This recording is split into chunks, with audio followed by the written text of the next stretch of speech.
Prepárate para una de las historias más emotivas que hayas visto. Antes de empezar, suscríbete al canal y cuéntanos desde qué ciudad nos estás viendo.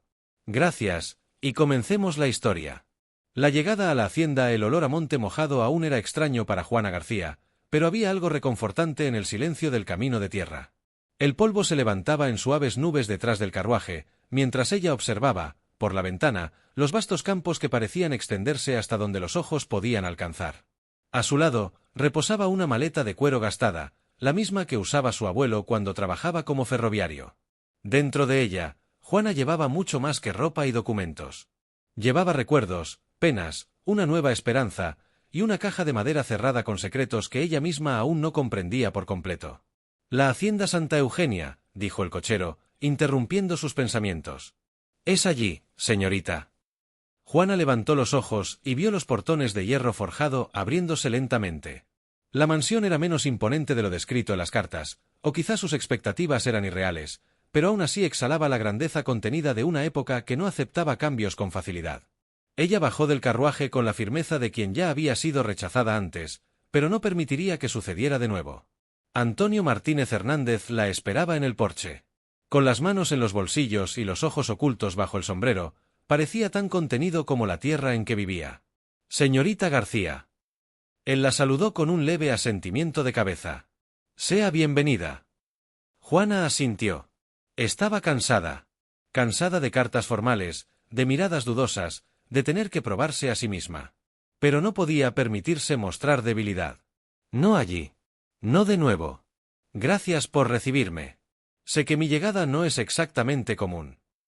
Antonio la miró por un segundo más de lo necesario. Ni por ello menos necesaria. La respuesta la tomó por sorpresa. No era el tipo de frase que un hombre de ese lugar, de ese estatus, decía. Y por eso mismo ella supo, allí había más que hospitalidad. Dentro de la casa, la gobernanta señora Foster, la misma de décadas, según decían, condujo a Juana hasta una habitación en el piso superior.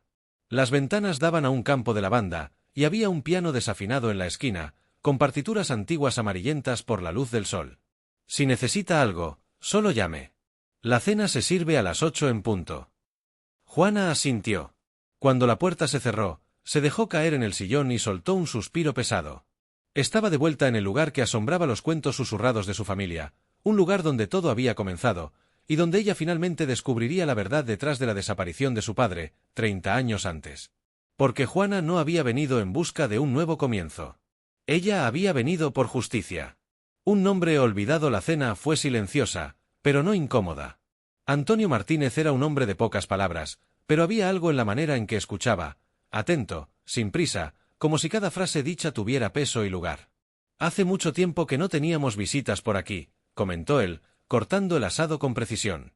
«Y menos una profesora de historia». Juana levantó los ojos. Él había leído los documentos que ella había enviado antes del viaje.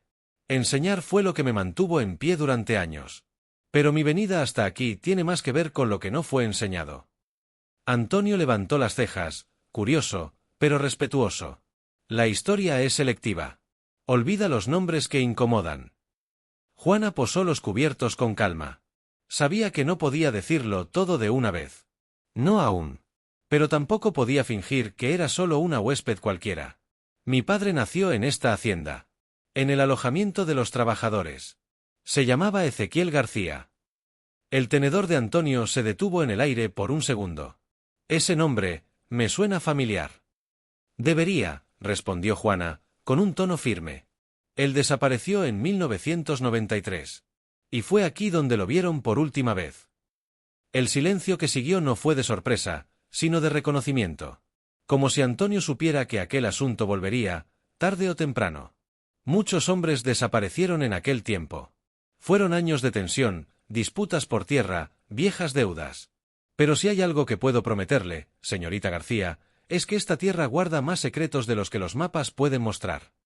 Juana lo observó por un instante, intentando descifrar si había complicidad o remordimiento en su voz. Era difícil decirlo. Ella había aprendido a desconfiar incluso de la amabilidad. Esa noche, en su habitación, desató la caja de madera que cargaba desde Boston. Dentro, había un manojo de cartas, una medalla antigua de la policía rural y un retrato descolorido, un joven negro de ojos intensos junto a un caballo, frente a un granero. En el reverso de la foto, una anotación con letra temblorosa: Hacienda Santa Eugenia 1989. Pero lo que más llamaba la atención era el pequeño mapa hecho a mano, doblado entre las cartas. Había una marca en rojo cerca de un viejo arroyo, y un nombre garabateado allí, casi borrado por el tiempo. El Retiro. Juana pasó los dedos sobre el papel. Aquella era su primera pista concreta. Algo que su padre había dejado, quizás previendo que un día ella volvería. Esa noche, ella no durmió. El pasado no permite descanso a quien decide desenterrarlo. El Retiro el día siguiente amaneció cubierto, y una densa niebla flotaba sobre los campos, como si la tierra se resistiera a revelar sus secretos. Juana se puso botas resistentes, guardó el mapa doblado en el bolsillo del abrigo y bajó las escaleras con pasos decididos. En la sala, encontró a la señora Foster arreglando flores frescas en un jarrón de cristal. ¿Pretende salir, señorita García? La gobernanta preguntó, con el tono gentil de quien ya sabía la respuesta. Necesito explorar los alrededores. Estoy interesada en la geografía de la propiedad. Foster la observó por un segundo más de lo necesario. Entonces, solo asintió. Cuidado con la maleza densa. Y no beba del agua del arroyo. Hay historias antiguas sobre él. Juana sonrió con un leve asentimiento y salió, guiada por el mapa y la intuición. Caminó por casi una hora, esquivando cercas, atravesando pastos silenciosos y senderos antiguos, hasta que por fin oyó el sonido de agua corriente. El arroyo era exactamente como en la descripción de su padre, poco profundo, con piedras blancas redondeadas y una higuera torcida marcando la orilla.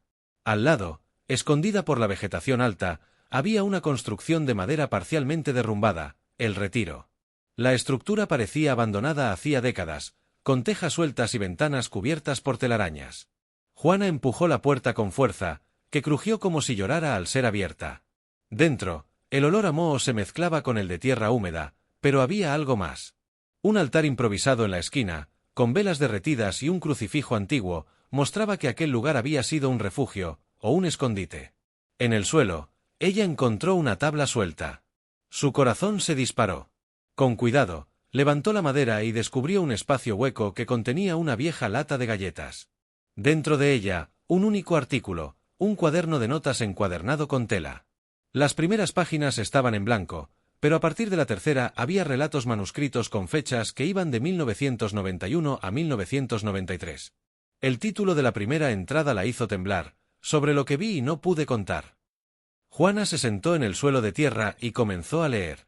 Eran registros detallados de su padre, Ezequiel García, relatos sobre las relaciones entre capataces y trabajadores, sobre amenazas, sobre tierras disputadas, sobre encuentros nocturnos y desapariciones silenciadas. Pero fue un nombre específico lo que la hizo detenerse, con la sangre helándose en las venas: Don Rafael Santa Eugenia. Ella nunca había oído hablar de ese nombre en las historias de la familia. Pero allí estaba, mencionado repetidamente. Según los relatos de Ezequiel, Don Rafael era el patriarca silencioso que aún comandaba, desde las sombras, las decisiones de la hacienda. Incluso después de entregar la administración a otro pariente más joven, Rafael seguía manipulando acuerdos, controlando la comunidad rural con mano de hierro, y según Ezequiel, temía que ciertos documentos antiguos salieran a la luz. Juana cerró el cuaderno, con el corazón acelerado. Ahora ella sabía, no estaba solo lidiando con la desaparición de su padre. Estaba pisando terreno sagrado para gente poderosa. Y don Rafael, al contrario de lo que todos decían, todavía estaba vivo. El fantasma vivo de la hacienda. Al regresar a la mansión, Juana intentó mantener una expresión neutra, pero sus pensamientos giraban como un torbellino.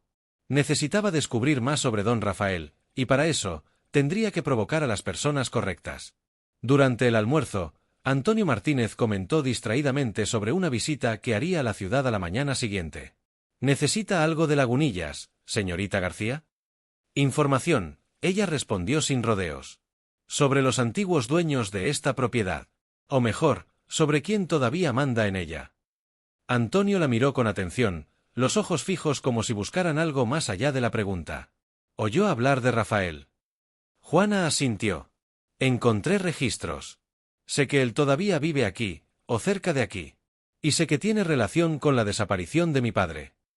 Antonio no respondió de inmediato.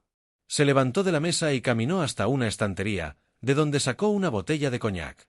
Se sirvió una dosis, pensativo, y solo entonces habló. Don Rafael Santa Eugenia está vivo, sí. Vive recluido en el caserón viejo, después del maizal. Casi nadie lo ve desde hace años. Dicen que está enfermo. Pero no está ciego, ni sordo. Solo, peligroso. Juana no se intimidó. Él me debe respuestas. Antonio la miró, y por primera vez desde su llegada, su tono sonó más protector que solo cordial. Usted necesita entender que Rafael representa un tiempo que mucha gente aquí quiere olvidar, pero que aún moldea las reglas no dichas de la ciudad. Enfrentarlo no es solo cavar en el pasado, es hurgar en víboras que hibernan. Juana se acercó, seria. No vine hasta aquí para dejar fantasmas en el armario. Vine para liberar la memoria de mi padre, y quizás de muchos otros. Esa noche, mientras la mansión dormía, Juana caminó sola por la parte trasera de la propiedad. La brisa traía el olor a maíz verde, y la luna llena iluminaba el camino de tierra como si fuera de día. Al pasar por el maizal, avistó a lo lejos una construcción de piedra, grande, antigua, como una fortaleza abandonada. Allí era el caserón de don Rafael. La puerta estaba entreabierta, y el sonido de una mecedora crujiendo fue lo único que oyó antes de entrar. Sabía que vendría tarde o temprano. La voz era áspera, envejecida, pero firme. Desde el fondo de la sala oscura, Rafael Santa Eugenia la miraba, sentado como un rey en un trono decadente.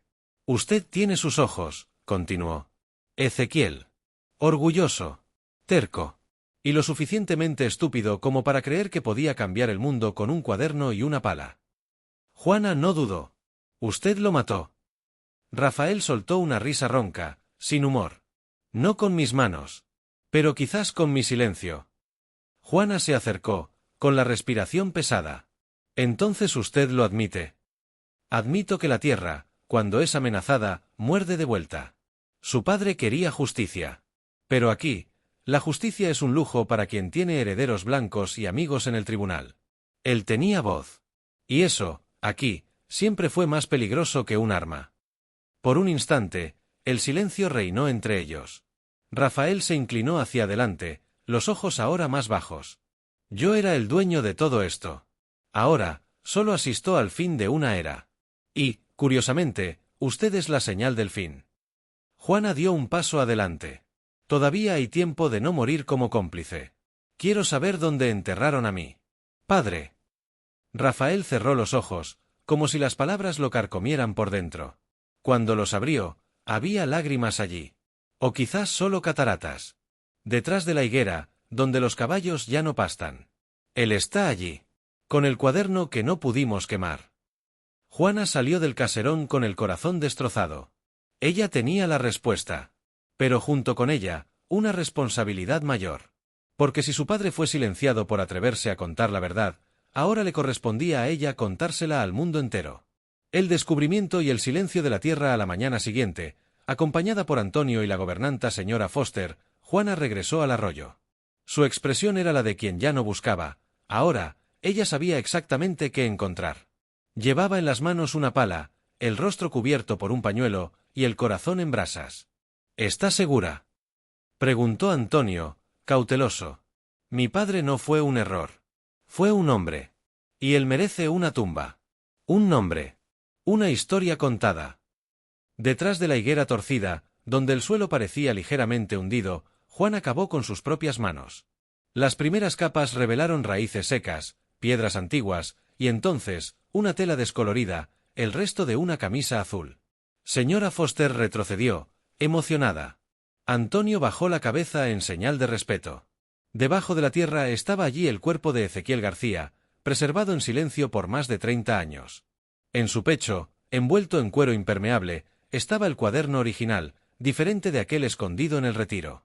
Este contenía nombres, fechas, descripciones, registros de transacciones ilegales, relatos de abusos contra trabajadores y una lista con las familias que participaron de un pacto informal para mantener el control sobre las tierras de la región. Juana cayó de rodillas. No lloraba solo por su padre, sino por todas las historias enterradas con él. Más tarde, sentada en la biblioteca de Antonio, ella organizó los dos cuadernos lado a lado, cotejando las informaciones. Entre los nombres listados en el segundo cuaderno, uno la sorprendió: Luis González. El mismo hombre que la había rechazado años antes. El mismo que ahora era miembro de la Cámara Municipal de Lagunillas. Juana cerró los ojos. Ella había llegado buscando justicia por su padre. Pero ahora veía que la corrupción, el racismo y el silencio cómplice continuaban moldeando el presente de la ciudad. Y para cambiar eso, necesitaría más que palabras. Necesitaría aliados. Y pruebas. En los días siguientes, Juana tecleó, escaneó e imprimió copias de los registros, organizando los archivos de forma meticulosa.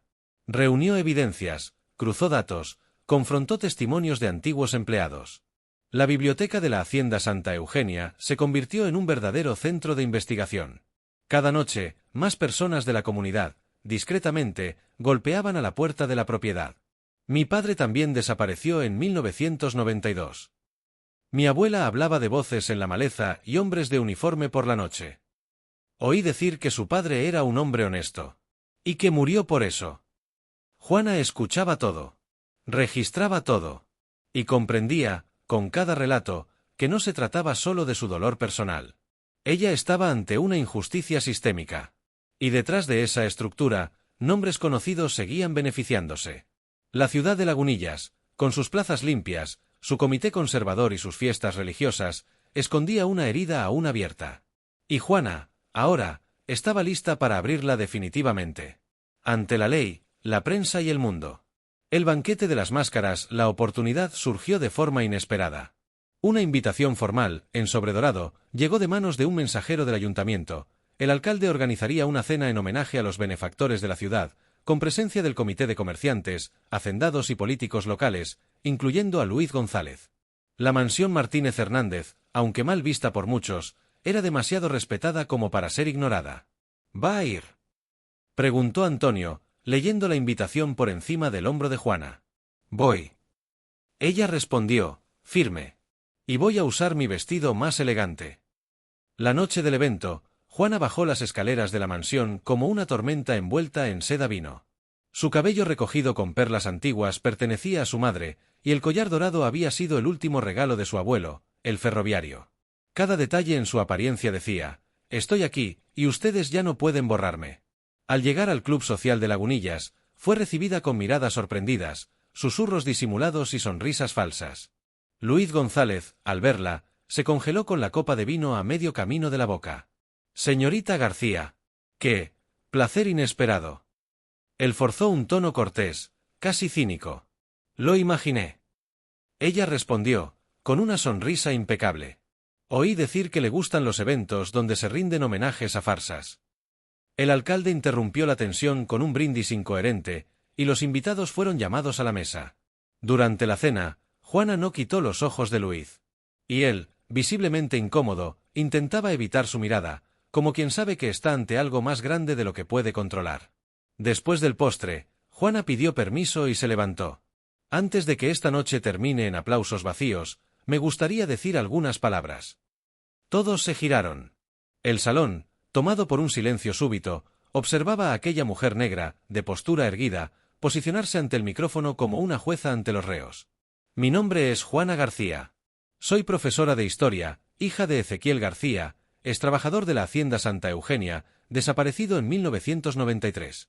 Hoy, estoy aquí porque tengo pruebas de que mi padre fue asesinado, enterrado en silencio y olvidado por conveniencia.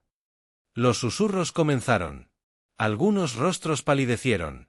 Otros intentaban reír, como si fuera un delirio.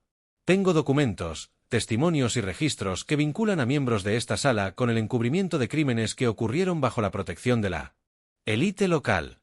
Y en 72 horas, estos archivos serán entregados a la Fiscalía Estatal, a la prensa y a todos los organismos competentes, incluyendo a la Comisión Federal de Tierras y Derechos Humanos. Su voz no tembló. Ni siquiera cuando Luis González se levantó abruptamente, gritando, «Esto es una trampa, una actuación barata». Juana solo lo miró. No. Esto es historia. Y está siendo finalmente contada por quien sobrevivió a ella. El alcalde intentaba contener el caos, pero la multitud ya se levantaba, dividida entre el asombro, el miedo y la vergüenza. Algunos salían a toda prisa. Otros aplaudían, en silencio. María López, la joven directora de la escuela comunitaria, se acercó discretamente y susurró, «Tenemos apoyo. Las madres de la comunidad están con usted. La iglesia también. Si quiere, iremos hasta el final». Juana le tomó la mano, emocionada. Vamos, sí. Hasta el final. Y más allá. El día de la verdad, la ciudad despertó sobresaltada. En menos de 2 días, el nombre Juana García ya estaba en los periódicos regionales y en redes sociales, acompañado por titulares como «Descendiente de trabajador desaparecido denuncia crímenes históricos en Lagunillas». Archivos revelan connivencia entre familias fundadoras y desapariciones misteriosas en los años 90. Mujer negra desafía a la élite rural con pruebas de corrupción y ocultación de cadáver. Mientras tanto, en el caserón Hernández, la sala de estar se transformaba en un centro de operaciones improvisado. Pilas de documentos digitalizados cubrían las mesas, y periodistas de 3 estados diferentes se turnaban para entrevistar a Juana. ¿Cree que la ciudad resistirá estas revelaciones?, preguntó un reportero. No espero resistencia. Espero transformación, respondió Juana, con serenidad. Esa misma tarde, el fiscal regional llegó acompañado por agentes federales. La prensa rodeó la entrada del ayuntamiento mientras Luis González intentaba mantener el control de la narrativa. Esto es un intento de manchar reputaciones históricas. Una mujer resentida no puede reescribir siglos de tradición. Pero la realidad era otra: documentos, actas falsificadas, escrituras adulteradas y desapariciones misteriosas salían a la luz una tras otra. Y los registros originales, preservados en la Biblioteca Hernández, hacían inútil cualquier negación. En el salón de la Cámara Municipal, se convocó una audiencia pública extraordinaria. La población llenó los bancos. Hombres y mujeres sencillos, agricultores, profesores, exempleados de la hacienda. Muchos que, hasta entonces, temían hablar. Cuando Juana tomó el micrófono, había algo diferente en su presencia. Ya no era solo la mujer que buscaba a su padre. Era la líder de una causa. Durante años, se nos enseñó a olvidar. Se nos dijo que nuestras voces no importaban. Que nuestras pérdidas eran naturales, parte de la vida. Pero hoy, estoy aquí para decir, nuestros muertos tienen nombre. Nuestras historias tienen valor. Y nuestra memoria será restaurada, sin importar cuánto intenten ahogarla. Luis, pálido y sudoroso, fue llamado a declarar. Se contradijo. Fue confrontado con documentos firmados por él. Sus aliados lo fueron abandonando uno a uno. El fiscal recomendó la apertura de un proceso penal inmediato. Al final de la tarde, un grupo de policías lo condujo fuera del salón. La multitud no aplaudió. No gritó. Solo observó en silencio, como quien presencia el fin de un imperio construido sobre el miedo. A la salida, María López le entregó a Juana una carta. Es de la señora Foster. Se fue esta mañana. Pero le dejó esto a usted. Juana abrió el sobre. Dentro, una única frase escrita a mano: su padre me enseñó a leer. Nunca lo olvidé. Ahora, nadie más se olvidará de él. Juana apretó el billete contra su pecho. No por el dolor, sino por la confirmación de que su misión no era solitaria. Su padre había plantado algo, y ahora, aquello florecía en los lugares más improbables. El legado de Ezequiel. Con el avance de la investigación, la repercusión superó los límites del Estado. Historiadores, abogados de derechos humanos y ONGs internacionales comenzaron a visitar Lagunillas. Por primera vez en décadas, la ciudad era noticia no por sus fiestas tradicionales o familias influyentes, sino por una mujer negra que se atrevió a desafiar el pasado, y ganó. Fue entonces cuando Juana tomó la decisión que lo cambiaría todo de nuevo. Quiero transformar la antigua sede administrativa de la Hacienda Santa Eugenia en un museo de la memoria y centro cultural. Declaró en conferencia de prensa junto al fiscal estatal. ¿Y con qué fondos? Un periodista provocó. Con las indemnizaciones ya aprobadas por el Ministerio Público. Y con el apoyo de empresas y universidades que se comprometieron con la justicia histórica. La antigua propiedad, antes símbolo de opresión, comenzó a ser restaurada. En los salones donde antes se decidían silenciosamente los destinos de familias humildes, ahora se escuchaba música, poesía y debates. Un ala entera fue dedicada a la historia de Ezequiel García. En el centro de la sala, el cuaderno original, restaurado y protegido por vidrio, atraía a visitantes de todo el país. En la pared, una frase en letras doradas: escribir fue mi manera de existir. Si no pueden oírme en vida, léanme después. Durante la inauguración, María López, ahora secretaria municipal de Cultura, dio un discurso emocionado. Nuestros hijos crecieron escuchando nombres de familias fundadoras, pero nunca los nombres de los hombres y mujeres que construyeron las escuelas, plantaron los cultivos y desaparecieron sin siquiera una lápida. Esto cambia hoy. Antonio Martínez, junto a Juana, se mantuvo en silencio. Era de ella aquel momento. Pero su apoyo, visible y constante, seguía siendo la base sobre la cual todo se erigía. Y él sabía, había más que respeto allí. En una tarde de otoño, mientras caminaban por el jardín transformado en parque público, Juana tomó la mano de Antonio. El gesto era simple, pero contenía siglos de resistencia y esperanza. No sé si mi padre soñaba con todo esto, pero sé que él creía que la verdad podría florecer, si alguien tenía el coraje de cuidar la semilla. Antonio sonrió. Y ahora usted es la guardiana de ese árbol. Los niños corrían por los caminos antes prohibidos, donde solo los hijos de la élite podían jugar. Viejos se sentaban en bancos para leer. Jóvenes artistas pintaban murales con rostros que antes solo existían en la memoria. En el corazón de Lagunillas, la voz silenciada de Ezequiel García ahora resonaba en cada rincón. Y Juana finalmente entendía, su viaje no había sido solo por justicia. Había sido para devolver el futuro a quienes siempre tuvieron solo silencio. El juicio y el silencio de los culpables meses después, en el tribunal de la capital, se inició el juicio histórico que sentaría en el banquillo de los acusados algunos de los nombres más respetados y temidos de Lagunillas. Entre ellos, Luis González, acusado de falsedad ideológica, ocultación de cadáver, apropiación indebida de tierras y obstrucción de justicia. Juana compareció todos los días, sentándose en la primera fila. Nunca como víctima, sino como símbolo de resistencia y memoria. El fiscal presentaba, con precisión quirúrgica, los documentos retirados de la biblioteca Hernández y los cuadernos de Ezequiel. Cada nombre involucrado en el complot aparecía con fechas, pruebas, testigos. La verdad, por fin, tomaba la forma de sentencia.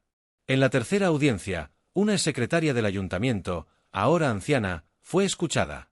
Con la voz temblorosa, contó cómo había sido coaccionada para borrar registros y redactar actas falsas. Al mirar a Juana, dejó de hablar y lloró. Perdóneme. Tenía miedo. Pero no debía haberme callado tanto tiempo. Juana solo asintió, con los ojos llenos de lágrimas, pero firmes. Era así como la justicia se movía ahora, a través del reconocimiento, no de la venganza. Luis González, cada vez más abatido, se negaba a hablar. Sus abogados intentaban descalificar a Juana como emocional, vengativa y parcial, pero cada intento sonaba más ridículo ante la claridad de los hechos. Un juez federal, conocido por su rigidez ética, presidía el caso. Cuando Luis finalmente fue llamado a declarar, su silencio fue más elocuente que cualquier palabra. ¿Tiene algo que declarar sobre la acusación de involucramiento en la desaparición de Ezequiel García?, preguntó el juez. Luis miró a Juana por un segundo. Los ojos ya no cargaban desprecio, solo el peso de quien sabe que lo perdió todo. No, el juez suspiró. Entonces la justicia decidirá por usted.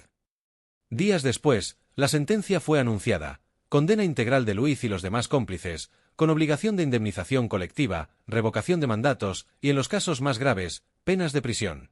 Pero la parte más simbólica de la sentencia fue leída en voz alta y resonaría en los periódicos de todo el país. El Estado reconoce la muerte de Ezequiel García como un crimen de naturaleza política, racista y territorial. Y determina, por reparación simbólica, la denominación de la nueva biblioteca estatal como Centro Cultural Profesor Ezequiel García. Al oír eso, Juana cerró los ojos. Sintió, como un soplo, la presencia de su padre allí. Él había sido enterrado en silencio. Ahora, era recordado en voz alta. La semilla floreció meses después del juicio. La ciudad de Lagunillas ya no era la misma. El caserón reformado de la hacienda Santa Eugenia ahora vibraba con nuevas voces. Niños con uniformes coloridos corrían por el jardín antes prohibido. Mujeres lideraban círculos de lectura. Jóvenes negros pintaban murales con rostros que antes solo existían en silencio. En la capilla restaurada junto al museo, hubo una boda sencilla. Sin pompa, sin excesos, pero con lágrimas sinceras en los ojos de quien sabía cuánto significaba aquel momento. Juana García entró del brazo de la señora Foster, vestida de azul como el cielo claro de aquel día. Antonio Martínez, esperándola en el altar, tenía en los ojos no solo amor, sino alivio. Él sabía que la justicia, por fin, había dejado de ser un sueño. Pocos invitados, todos del pueblo. Pero cada uno allí cargaba generaciones de dolor y esperanza. Al final de la ceremonia, Juana caminó hasta la higuera torcida, ahora protegida por un pequeño memorial. Colocó sobre la tierra una flor blanca y murmuró: «Padre, usted es libre ahora. Y nosotros también». El viento sopló suave entre las ramas, como un susurro de gratitud. Más tarde, en la entrada del nuevo centro cultural, se instaló una placa con letras firmes: «Aquí florece la verdad que quisieron enterrar. Aquí, la memoria venció el silencio». Y así, mientras el tiempo seguía su curso, Juana siguió el suyo. No como víctima, ni como vengadora, sino como guardiana de la memoria de un pueblo entero. Si esta historia te ha conmovido, no olvides darle me gusta, comentar abajo desde donde nos estás viendo y compartir esta historia. Y, por supuesto, suscríbete al canal para no perderte ninguna de nuestras emocionantes historias.